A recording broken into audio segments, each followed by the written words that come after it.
Гори борова шума и сува трева во Кочани. Во оваа огнена стихија до темел изгоре и семена куќа во близина на местото викано Диви градби во населбата Трајаново Трло. Над 50 пожарникари од Кочани, Штип, Виница и Пробиштип и волонтерите од Кочанското противпожарно друштво од 14 часот се спрегуваат со овој пожар на отворено. Пожарот од Трајаново Трло е префрлен на ридот кај пресечена скала. Во теке интервенција се гаси последниот крак што се шири лево од манастирот во Кочански дол. Кочанските пожарникари денес кад се справуваат со два пожари околу Пладне, ја гаснеа и фабриката за производство на изолацијски материјали од стиропор во Кочани. Пристапивме со 12 пожарникари, со 5 души од доброволното друштво и со сите расположливи средства.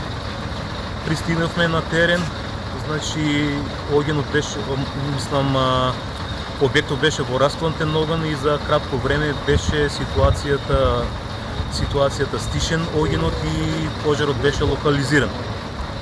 Имаше повикано и служби од територијалната противпожарна единица од Виница. За среќа, освен материјална штета, нема повредени вработени во фабриката, ниту пак припадници на противпожарната единица.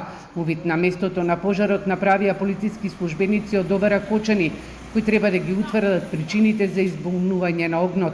Пожарот во фабриката за стиропор во Кочани е втора поголема огнена стихија за само 2 дена, откако во вторникот во кругот на транспортна компанија во населбата Оризари изгореа 3 автобуси и едно патничко комбе. Според обвинителството, пожарот е подметнат во кој изгореа автобуси и комбе на транспортна фирма.